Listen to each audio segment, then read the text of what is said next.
आज हम सीखेंगे कि डुअल स्टार्टर में ऑटो कट कैसे लगाया जाता है। तो अभी आप देख रहे होंगे कि हमारे पास में एक ऑटो स्विच रखा हुआ है। हम इस डुअल स्टार्टर में इस ऑटो स्विच को कैसे कनेक्ट करते हैं, इस वीडियो के माध्यम से आज हम सीखने वाले हैं। इसके बाद हम आपको यह भी बताएंगे कि यह जो ऑटो है इसकी वर्किंग किस प्रकार की होती है। तो दोस्तों आप इस वीडियो को लास्ट तक देखें ताकि आपको कनेक्शन और इस टाइमर की वर्किंग भी आसानी से समझ में आ जाए। तो हम सबसे पहले डुअल स्टार्टर के इन स्क्रूओं को खोल लेते हैं ताकि यह जो पैनल है यह बाहर आ जाएगा।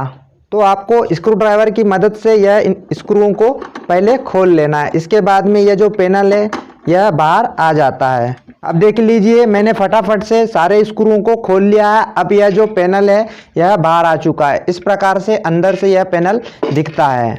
तो अपन ने क्या किया, स्टार्टर के जो ऊपर वाला पैनल रहता है उसे खोल लिया। इसके बाद में दोस्तों बात आती है कि ऑटो को कैसे फिट किया जाता है। तो दोस्तों ये जो ऑटो है इसके 6 तार बाहर आए हुए हैं। तो सबसे पहले हम इस ऑटो को इस स्टार्टर के साइड में इस प्रकार से लगा देते हैं या फिर स्क्रू की मदद से इसे आप टाइट कर ले। इसके बाद में हम ये 6 तार स्टार्टर के किस किस पॉइंट में जोड़ना है यह सीख लेंगे। तो सबसे पहले मैं इसे यहाँ पे टाइट कर देता हूँ। तो हमने इस ऑटो को सुरक्षित इसी के साइड में टाइट कर दिया है। इसके बाद में दोस्तों बात आती है वायरिंग की। तो वायरिंग के लिए आपको सबसे पहले जो RYB यानी कि जो 3 फेज है उनको इस जो इन हो रहा है स्टार्टर में जो इन हो रहा है, आप देख रहे होंगे कि ये रिले के ऊपर वाले पॉइंट जो 3 है इसमें जो लाइन है वह इन हो रही है। तो RYB तो आपको भी इन्हीं तीनों में वह वायर को कनेक्ट कर देना है। तो आपको मैं बताते हुए चलता हूं। तो अभी इसमें हम ढूंढ लेते हैं कि कौन से RY और B है अपना। तो आप देख रहे होंगे ये R, ये Y और ये B। तो आप देख रहे होंगे मैंने ये 3 तार पकड़ लिया है। इसके बाद में जहाँ पे अपन ने स्टार्टर में सप्लाई को इन दिया है उन वाले तारों में लगा देना है। तो सबसे पहले मैं पहले पॉइंट में लगा देता हूँ R यानी कि रेड वाला वायर। इसके बाद इसी के साइड में लगा देता हूँ येलो वाला वायर।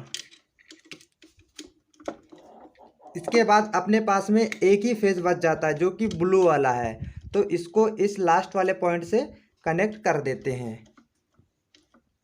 तो आपको इतना समझ में आया कि ऑटो के जो 3 वायर हैं RYB उसे हमने इनपुट वाले लाइन से कनेक्ट कर दिया। इसके बाद में और हमारे पास में 3 वायर बचे हुए हैं। तो दोस्तों जो वाइट वाला तार है और एक ग्रे कलर का तार है उसको जो स्विच अपन ऑन करते हैं उस वाले पॉइंट में कनेक्ट करना है। तो सबसे पहले मैं आपको बता देता हूं कि वह पॉइंट कौन कौन से हैं। तो आपको पता ही होगा कि हम ये वाले पॉइंट से इस मोटर को स्टार्ट करते हैं। तो यहाँ पे साइड में 2 पॉइंट दिए हुए हैं। तो आपको इस पॉइंट में वाइट वाला लगाना है और इस पॉइंट में ग्रे वाला पॉइंट को लगाना होता है। तो हम फटाफट से इस वाइट और ग्रे वाले वायर को अंदर ला लेते हैं।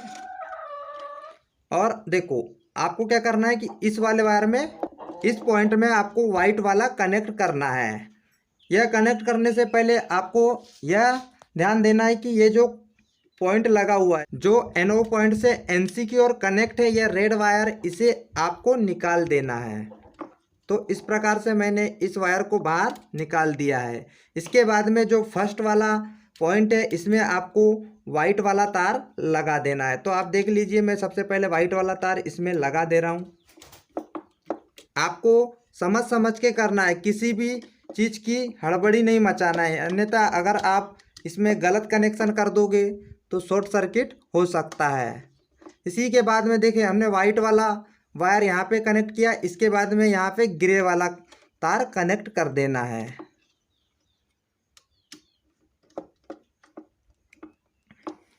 तो दोस्तों इतना आपको समझ में आ चुका होगा। हमने क्या किया, सबसे पहले जो 3 फेज के वायर हैं RYB उसे इनपुट में कनेक्ट कर दिया। इसके बाद में जो हमारे पास में जो 2 वायर थे वाइट और ग्रे कलर के उसे NO पॉइंट्स में दोनों में कनेक्ट कर दिया। इसके बाद में हमारे पास में एक लास्ट तार बच जाता है जो कि ग्रीन वाला तार होता है। तो इस ग्रीन वाले तार को NC पॉइंट के एक पॉइंट से कनेक्ट कर देना है। तो आप देख रहे होंगे यह NC पॉइंट है यानी कि ऑफ करने वाला है। तो इसके एक पॉइंट से आपको इस ग्रीन वाले तार को कनेक्ट कर देना है।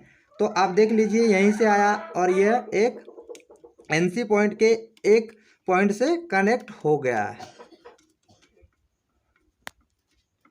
तो दोस्तों इस प्रकार हमने स्टार्टर में 6 वायर को कनेक्ट कर लिया है। इसके बाद में बात आती है कि यह ऑटो किस प्रकार से वर्किंग करता है और मोटर को स्टार्ट करता है। तो इतना आपको समझ आ चुका होगा और एक बार आपको रिपीट करवा देता हूं कि सबसे पहले जो अपने आर वाई और बी जो मेन सप्लाई थे उसे हमने इनपुट में कनेक्ट कर दिया। इसके बाद में जो एनओ पॉइंट है उसके 2 पॉइंट में फर्स्ट वाले पॉइंट में वाइट और सेकेंड वाले पॉइंट में ग्रे को कनेक्ट कर दिया है। इसी के बाद में हम एनसी पॉइंट में एक ग्रीन वाला तार लाके कनेक्ट कर दिया है और हमारा जो ऑटो है उसका कनेक्शन हो चुका है। इसके बाद में बात आती है वर्किंग की। तो अब हम इसे चेक कर लेते हैं कि आखिर यह ऑटो किस प्रकार से काम करता है। तो दोस्तों अभी आप देख रहे होंगे कि हमारे जो किटकैट फ्यूज है वह हमने निकाल के रखा हुआ है। आप भी इसे निकाल के रखिए, इसके बाद में कनेक्शन करिए, उसी के बाद लगाए,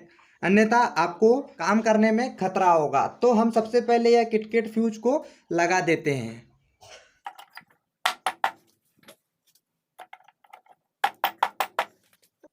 तो हमने सारे किटकैट फ्यूज को लगा दिया है। इसके बाद में जो हमारी सप्लाई है वह स्टार्टर में आ चुकी है और आप देख रहे होंगे ऑटो में जो ऑन वाला लैंप है वह ग्लो कर चुका है। तो अभी आप देख रहे होंगे कि यह जो ऑटो का स्विच है यह अभी मैनुअल में। इसके बाद हम इसे, तो मैनुअल में क्या होता है कि यह मैनुअल में आप यहाँ से बंद व चालू कर सकते हैं। इसके बाद में आता है बाईपास। तो इस स्विच को अगर सिर्फ बाईपास में लाते हैं तो स्टार्टर से पूरा बाईपास हो जाता है, ओनली यहाँ से ही बंद चालू होता है। तो अभी आपको यहाँ से भी स्टार्ट करके दिखा देता हूँ क्योंकि अभी बाईपास में है तो ऑटो का कोई काम नहीं है। तो हमने इस मोटर को ऑन किया, देख लीजिए आप, खट से आवाज़ आ गई, मोटर हो गया स्टार्ट। देख लीजिए स्टार्ट होने के बाद में वह पानी भी फेंकने लगा। अब इसे हम बंद करवा देते हैं। तो शायद आपको पानी की आवाज़ भी आती होगी, हमें तो आ रही है। तो इसके बाद में हम इसे यहीं से बंद कर देते हैं। तो यह बंद कर दिया। तो आपको समझ में आया कि जो बाईपास लिखा हुआ है इसमें अगर से यह ऑटो होगा तो यह जो ऑटो है इसका कोई वर्क नहीं होगा, बाईपास हो गया और इससे काम हो सकता है। मैनुअल में भी आप इस स्टार्टर से ऑन ऑफ कर सकते हैं। अब बात आती है कि ऑटो की। तो जब हम ऑटो में लगाते हैं तो यह ऑटोमेटिक ऑन हो जाता है। जैसे कि आप देख रहे होंगे मैं इसे ऑटो में लगा रहा हूँ, ये देखो ऑटो में जैसे ही लगाया वैसे ही यह ऑटोमेटिक ऑन हो चुका है। और दोस्तों अभी आप देख रहे होंगे कि यह नीचे छोटा सा एक टाइमर दिया हुआ है, यानी कि आपको इसमें टाइम सेट करना है। जैसे कि कोई लाइट चली जाती है तो कितने टाइम के बाद में आपको मोटर को स्टार्ट करवाना है वह इस पॉइंट से आप सेट कर सकते हो। इसमें 1 मिनट, 2 मिनट, 3 मिनट, 4 मिनट व 5 मिनट तक दिया हुआ है। तो अभी आप देख रहे होंगे कि यह जो मोटर है हमारी ऑटो में चल रही है। इसके बाद हम क्या करते हैं कि एक फेज़ को गोल कर देते हैं। तो आप देख रहे होंगे हमारे जो किटकैट फ्यूज है वहाँ पे 3 फेज़ और एक न्यूट्रल दिया हुआ है। तो हम एक फेज़ को निकाल दे रहे हैं। तो आप देख लीजिए कि मैं इस एक फेज़ को निकाल रहा हूँ। देख लीजिए मैंने यह एक फेज़ निकाल दिया है और सट से यह ऑटो भी ट्रिप हो चुका है। यानी कि जब 2 फेज़ है उस स्थिति में ऑटो ने क्या किया, पूरी मोटर को ही बंद कर दिया। इसके बाद में अभी आप देख रहे होंगे ना कि ये ऑन वाला जो लाइट था वह ऑन था, जैसे ही मैंने यह किटकैट फ्यूज निकाला तो वह ऑफ हो गया। इसके बाद में क्या होता है, अब हम इसी को इस किटकैट फ्यूज में लगा देते हैं। यानी कि जो अभी 2 फेज़ जा रहे हैं इसके बाद इसे लगाने के बाद यह 3 फेज़ आ जाएंगे। तो यह जो ऑटो होगा वो जैसे आपने जितने में सेट करके रखे होंगे उतने देर के बाद वह खुद ही स्टार्ट कर देगा। तो देखते हैं कि आखिर इस फ्यूज को लगाने के बाद में यह ऑटो खुद ही स्टार्ट कर पाता है या नहीं। तो मैंने इस फ्यूज को इस प्रकार से लगा दिया और देख लीजिए कि अभी ऑटो चालू हो चुका है। अभी देख लीजिए कि ये जो लाइट है अभी ऑन हो चुका है। अब देखते हैं कि खुद ही स्टार्ट हो रहा है या नहीं। तो अभी वेट कर रहे हैं। हमने रिले को 1 मिनट में सेव करके रखा हुआ है, इसलिए क्या होगा थोड़ा लेट होगा। उसके बाद में यह जो रिले है यह खुद ही स्टार्ट हो जाएगा। अभी हमने इधर कुछ किया नहीं है, जैसे एक फेस गोल किया और उसे डबल से लगा दिया है। अब वेट करते हैं। तो हमें भी इंतज़ार है कि कब कब, देख लीजिए आप इसके बाद में देख लीजिए जैसे समय पूरा हुआ वैसे ही ऑटो खुद ही मोटर को स्टार्ट कर दिया और आपको मोटर में जो पानी है वो गिर रहा है दूर से, तो वह आवाज़ भी आता होगा, हमें तो आ रहा है।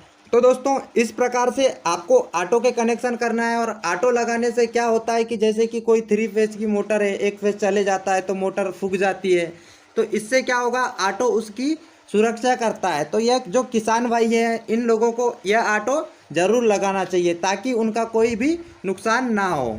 तो दोस्तों आपने समझ चुका होगा कि ऑटो का कनेक्शन कैसे किया जाता है, इसकी वर्किंग कैसे होती है, मैंने आपको बारी बारी से समझा दिया है। अगर इसके बाद भी आपको किसी प्रकार का डाउट है तो हमारे कमेंट बॉक्स में कमेंट कीजिए, यह वीडियो भी आप तक ज़रूर लेकर आएंगे और हम आपके लिए इसी प्रकार से इलेक्ट्रिकल से जुड़े वीडियो लाते रहते हैं। तो हमारे चैनल को सब्सक्राइब व शेयर करना ना भूलें। धन्यवाद। फिर मिलते हैं नेक्स्ट वीडियो के साथ। Bye bye.